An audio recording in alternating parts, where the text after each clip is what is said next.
Good afternoon，各位朋友、各位专家。Friends, experts, ladies and gentlemen, good afternoon.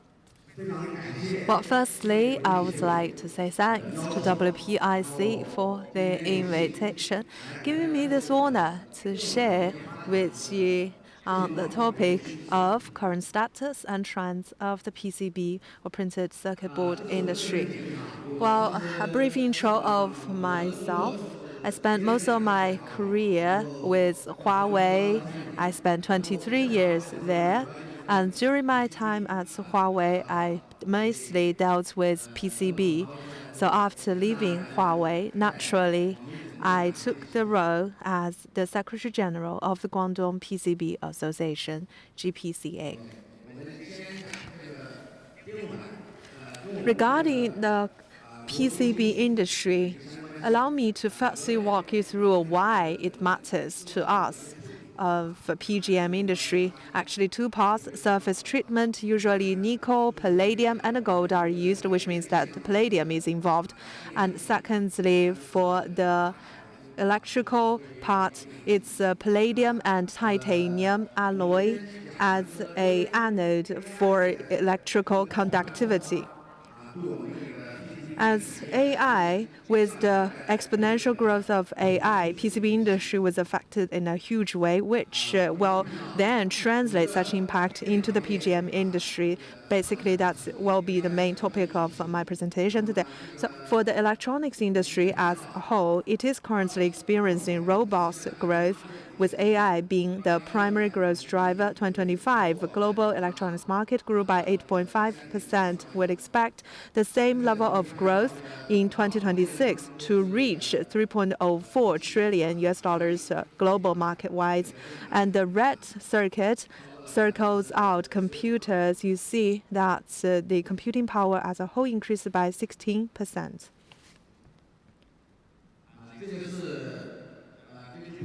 According to Prismark's data, the global PCB industry, since this year, starting from this year until the year 2030, the CAGR or CAGR will reach 7.7%. In 2025, the global PCB output value reached $85.152 billion, up by 15.8% year-on-year. And from the year 2025 to 2030, as I mentioned, that the expected CAGR will be 7.7%. For the computers or for the server and the data center, so PCB output used in the server and data center, the year-on-year growth from 2025 to 2026 is 43.6%, making it very much excellent out of the two. And the CAGR, expected CAGR from 2025 to 2030 will reach 17.2%, which means it is the strongest sector out of all. One of the biggest impacts of AI is the impact on HDI. HDI is the abbreviation of high-density interconnector. In 2025, HDI grew by 26%, and the expected CAGR for the year 2025 until 2030 is about 10%, 9.2%, marking the fastest growth out of all the product category, mainly because of AI.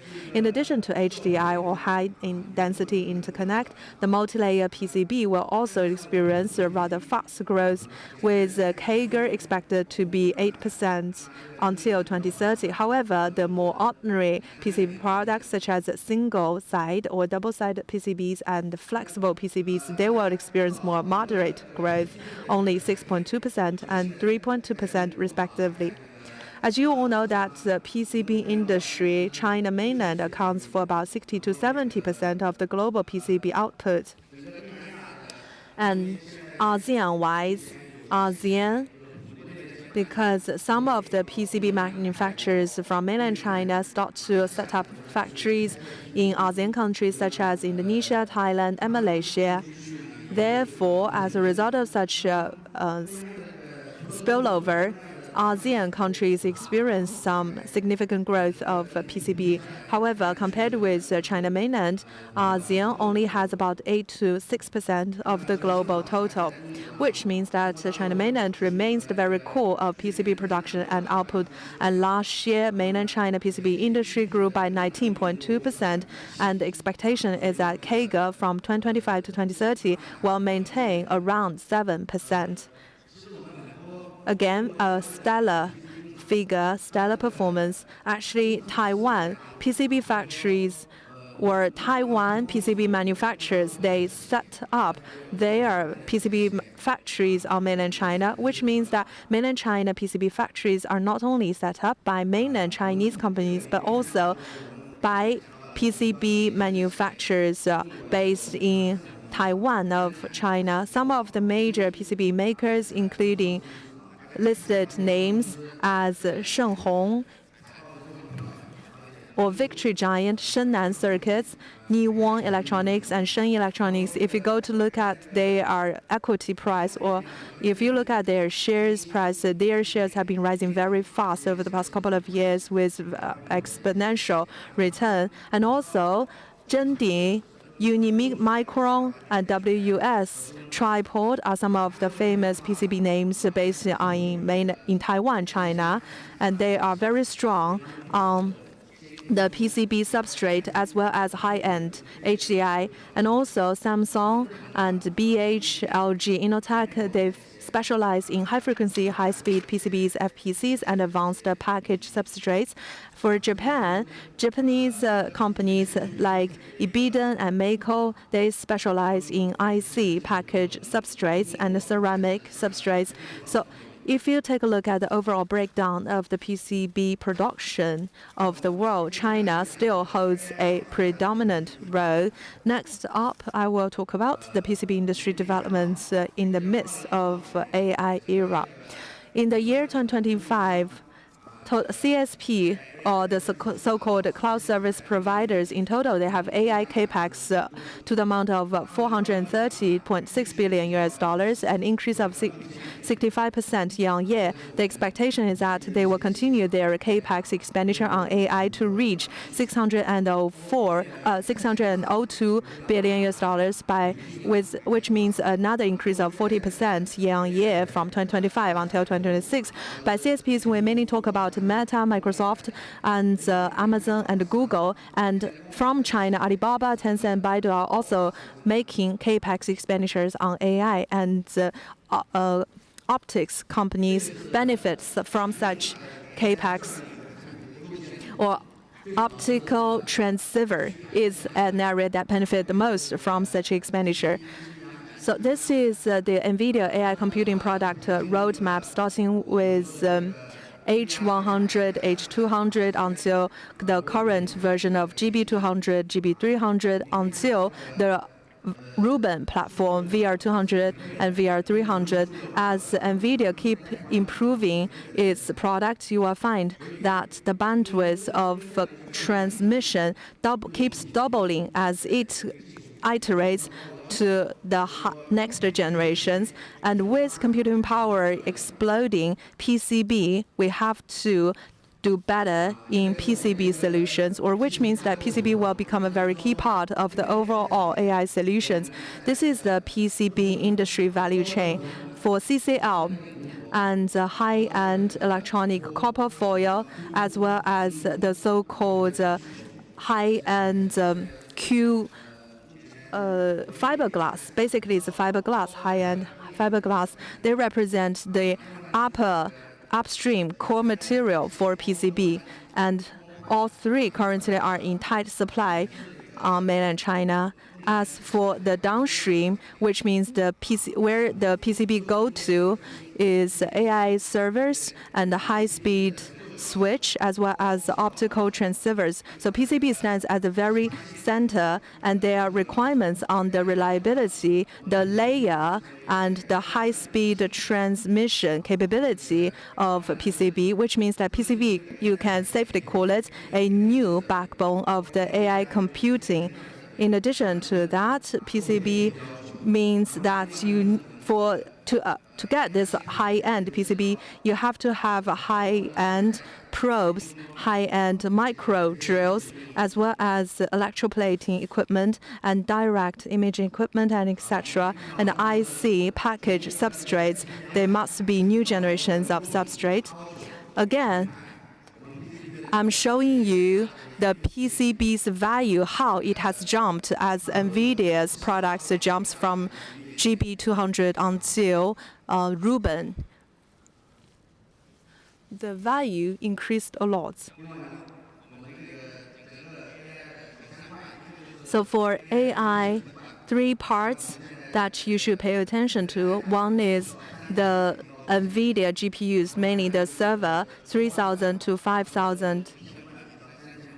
And also, the 3 parts. The first part is the AI server main board, 3,000 to 5,000 single board, and the second main part is the high-speed switch, one costing about 1,500 to 3,000 each, and the third key part is GPU package substrate, 100 to 300 each. As for the AI server main board, mainly Shenghong and Shanghai Electrical benefit from AI server mainboard, and Ibiden benefit from AI server mainboard as well. Basically, you will find that AI server sales will increase by 40%, and single AI server each is valued at 3,000 to 5,000 US dollars. So the total PCB market will reach 8 billion to 10 billion US dollars, accounting for about 12% of the market. It is fair to say that thanks to AI's exponential growth, we have seen PCB industry growing in an exponential way over the past couple of years. So here I'm showing you some of the leading players from mainland China specializing in PCB. So basically, if say you are a PCB manufacturer, however, what you make doesn't serve the AI industry, then you do not see your performance, you do not see your share price or overall performance very good. However, the 4 companies listed here, such as Victory Giant and Shenan Circuits, WS, and Fastprint, they produce PCB products directly serving the AI industry. Therefore, you are seeing all 4 companies, both in terms of their overall operational performance and share performance, both are doing very well. So for PCB, back to PCB itself, in the past, the PCB only have 8 to 12 or 16 layers at most. However, when it comes to high density, it will be 22 layers. And when it comes to 22 layers, we call it HDI, high density interconnect. But currently for AI, it's 24 to 76. And in the future, we'll expect the layer to continue to increase to more than 80 layers. And also, there are distance requirements. The distance keeps shortening, or the trace to trace from the current 4 mil to 3.5 mil. So in the past, what we need is mid to low loss materials. But going forward, we're going to use ultra low and extreme low loss resin, quartz, as well as L3 glass and HVLP ultra thin copper foil as well. So think about it like we call it a Q cloth, which is a quartz cloth we're going to use as well. That is to say that as AI is developing by leaps and bounds, as AI is gaining momentum, I guess there is a high requirement for the PCB industry as well. So that's why, on that note, if you look at China's companies, they are vastly expediting their capex as well. So they are spending like millions of Chinese RMB yuan in order to get geared up to supply the client's requirement. Going forward for future trends for PCB, our own observation is that from China's PCB industry supply chain perspective, there are a few drivers. The first one is the AI server. Well, we have NEV, new energy vehicles as well, because NEV is going to use a lot of PCB boards, etc. So that's why the new energy vehicle and the NEV sector is a very big demand. So Eaton, Jingwang, Siyun. So these are the names of doing the auto grade PCB board. So these are going to become a very good demand driver, and the 5G, 6G base stations as well. So these are like the high barriers for high frequency materials as well. So I guess that Hudian, Shenlan, as well as Shenyi, for example, technology Shenyi electronics. So I guess that in terms of 5G communications, they are going to become the main beneficiaries, like Huaxun Electronics, Shennan Circuits, Shenyi Electronics, domestic leader of high frequency CL. And so hereby, AI server is the one with the largest PCB value. So let's look at a victory giant. In the past few years, I guess that is the stock price is trading at 20 to 30, but now it's trading at 300 to 400 as well. So I guess this is a wow effect. This is a explosive growth.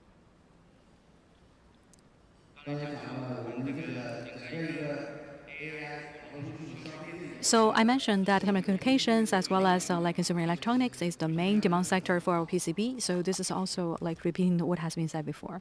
Additional picture. As I've mentioned before, because of AI development, as a result of that, so the PCB produced here in China and how the supply chain is enjoying some explosive growth. And high-density interconnect HDI technology has been widely adopted. So in the past, HDI mostly is used in user scenarios like Taiwanese-based companies. They are very strong in those HDI user scenarios. But now for China, we are very strong as well. Multi-layer like a plate, multi-layer PCB as well. So at the end of the day, your layer count could be about 78 as well. So for large size and multi-layer, so this is going to be very tricky in terms of manufacturability. So I guess that AI server already overtake the mobile phone as the largest demand user sector for PCB. So please refer to these charts. AI is way ahead of other sectors in terms of demand contribution, weight of PCB market. So now let's move on to about 5G and 6G as well. So we can already feel that 5G is having a major impact on society. So think about a 5G advanced, or you can call it a 5.5G, and 6G is already fastly in the pipeline. And also for high speed and high frequency PCB, there is a huge demand for that.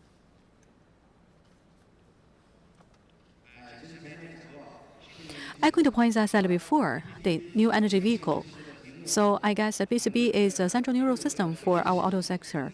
So we're going to have the power system and the smart cockpit at the same time, the smart driving, etc.